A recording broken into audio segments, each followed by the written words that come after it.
So ఈ వీడియోలో electric circuits సబ్జెక్ట్లో ఏసీ సర్క్యూట్స్ మీద అడిగిన ఈ సెట్ ప్రీవియస్ క్వశ్చన్స్ని సాల్వ్ చేస్తాము. So first bit, the power factor of an incandescent bulb is.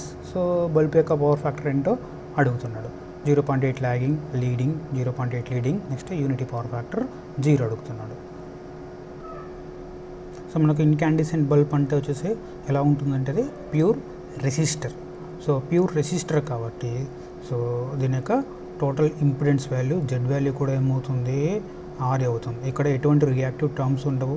So reactive terms ఏమి ఉండవు కానీ ఓన్లీ జెడ్ ఈక్వల్ టు ఏమొస్తుంది, ఆర్ వస్తుంది. So power factor formula already మనకు known formula, cos phi equal to R by Z. So R, so Z equal to కూడా ఏంటి, ఇక్కడ Z equal to value R. So are by R value 1. So unity power factor. Next incandescent bulb resistive nature ఏంటంటే compulsory unity power factor ఉంటుంది. Next problem, capacitive reactance is more when.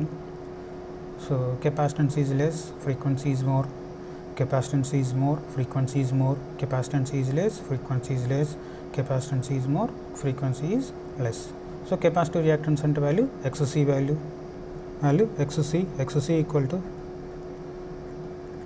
1/2πfc. So relation ఎలా ఉందంటే inversely proportional to frequency and capacitance value. Reactance, capacitive reactance equal to 1/fc. So కాబట్టి XC value వచ్చేసి ఏమన్నాడు, more value అన్నాడు. More value అంటే compulsory F and capacitance ఎలా ఉండాలి, లో వాల్యూ ఉండాలి. సో కెపాసిటెన్స్ వాల్యూ లో వాల్యూ ఉండాలి, ఫ్రీక్వెన్సీ వాల్యూ లో వాల్యూ ఉన్నప్పుడు మాత్రమే రియాక్టెన్స్ అనేది హై వాల్యూ ఉంటుంది. సో కాబట్టి కెపాసిటెన్స్ లో, నెక్స్ట్ ఫ్రీక్వెన్సీ కూడా లెస్ వాల్యూ ఉన్నప్పుడు మాత్రమే అవుతుంది కెపాసిటీ రియాక్టెన్స్ అనేది చాలా హై వాల్యూ ఉంటుంది. కాబట్టి option C correct option. So next problem, at dash frequencies the parallel RL circuit behaves like a purely resistive circuit. So ఏ ఫ్రీక్వెన్సీస్ దగ్గర parallel RL circuit pure resistive సర్క్యూట్గా behave చేస్తుందో అడుగుతున్నాడు. So 0 ఫ్రీక్వెన్సీనా, infinity ఫ్రీక్వెన్సీనా, low ఫ్రీక్వెన్సీనా, medium ఫ్రీక్వెన్సీనా. So circuit diagram draw చేసాం అనుకోండి, R అండ్ L వచ్చేసి ఎలా కనెక్ట్ చేసాము, వీటిని మనము ప్యారలల్ కనెక్ట్ చేసాము. So R and L parallel connect చేసాము. XL value XL equal to 2πfl.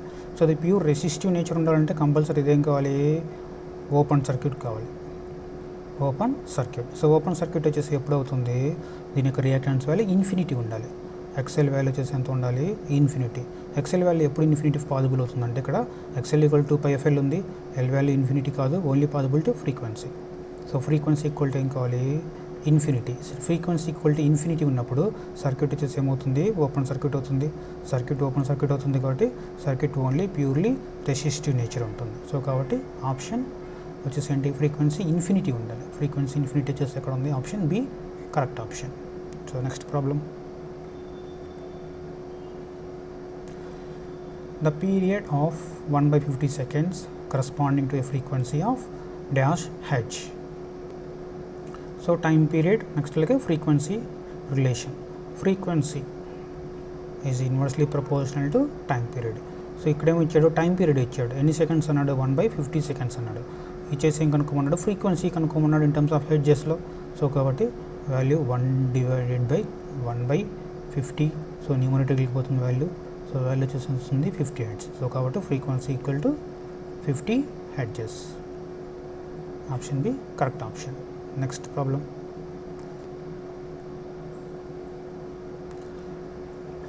I1 equal to 50 sin omega t plus π/3 and I2 equal to 60 sin omega t minus π/4. The phase difference between them. So 2 currents ఇచ్చాడు, ఇచ్చేసి వాటి మధ్య phase difference ఏంటో కనుక్కోమంటున్నాడు. So ఒక phase value plus π/3 అన్నాడు, next ఇంకోటి minus π/4 అన్నాడు. So plus π/3 అంటే లీడింగ్ తీసుకుంటాము, మైనస్ π/4 వచ్చేసి ఏం తీసుకుంటాము, లాగింగ్ నేచర్ తీసుకుంటాము. సో ఫేజర్ డయాగ్రమ్ డ్రా చేసాం అనుకోండి. సో ఒక రెఫరెన్స్ వాల్యూ 0 డిగ్రీస్ ఇక్కడ తీసుకున్నాను. నెక్స్ట్ I1 డ్రా చేస్తున్నాను. I1 వచ్చేసి ఎలా ఉంది, ప్లస్ పై బై 3 ఉంది. ప్లస్ పై బై 3 అంటే leading. So pi by 3 value 60 degrees కాబట్టి I1 వెక్టర్ వచ్చేసి లీడింగ్ బై 60 డిగ్రీస్ డ్రా చేశాను. Next I2 vector.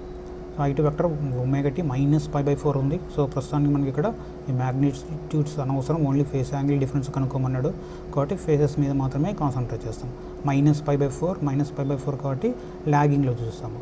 So minus pi by 4 కాబట్టి 45 డిగ్రీస్ ల్యాగింగ్లో. సో రెఫరెన్స్ నుంచి క్లాక్ వైజ్ డైరెక్షన్లో ఇస్తే ల్యాగింగ్ ఉంటుంది, రెఫరెన్స్ నుంచి యాంటీ క్లాక్ వైజ్ డైరెక్షన్ వెళ్తే లీడింగ్ వస్తుంది. సో కాబట్టి లీడింగ్లో 60 డిగ్రీస్, ల్యాగింగ్లో 45 డిగ్రీస్ డ్రా చేస్తాను. కానీ ఏమడిగాడు phase difference between them. So ఈ రెండింటి మధ్య ఫేజ్ డిఫరెన్స్, వచ్చేసి ఎంత వస్తుంది, ఇక్కడ 60 డిగ్రీస్ ఉంది, 45. సో రెండు సమ్ చేస్తే వాల్యూ 105 డిగ్రీస్ వస్తుంది. సో కాబట్టి ఆప్షన్ 105 వచ్చేసి correct option. Next problem.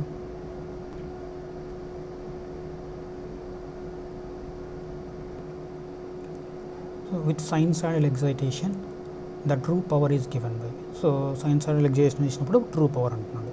So true power equal to VI cos పైని ట్రూ పవర్ అంటాము. V అండ్ I వచ్చేసి ఏంటంటే RMS వాల్యూస్ ఇవి. సో ఆప్షన్ వచ్చేసి ఏంటి A. So VI cos pi, VI sine pi value reactance value, ఇది reactive power.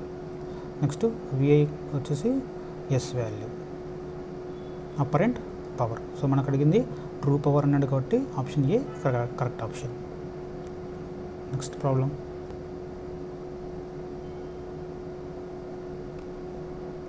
So in AC circuit the current and voltages are out of phase by 90 degrees. So V and I మధ్య angle వచ్చేసి ఎంత ఇచ్చాడు, 90 degrees ఇచ్చాడు. So voltage V vector, next అలాగే current vector, ఈ రెండు మధ్య angle 90 degrees. The ammeter reads a current of 2 ampere. So ammeter reading 2 ampere ఉంది. సో అమ్మీటర్ కరెంట్ని మెజర్ చేస్తుంది కాబట్టి I equal to 2 ampere. Next voltmeter reads 100 volts. Voltage value 100 volts. Then the power consumed is. So power consume చేసే పవర్ని find out చేయాలి. So true power equal to,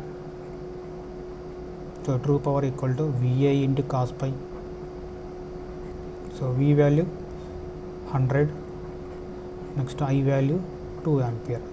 cos of pi value వచ్చేసి ఎంత ఇచ్చాడు, 90 degrees అన్నాడు, cos 90.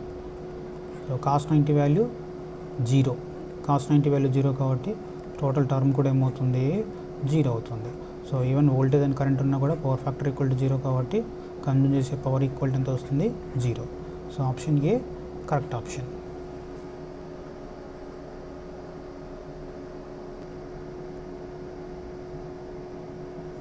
So remaining ప్రాబ్లమ్స్ని next వీడియోలో చూస్తాము.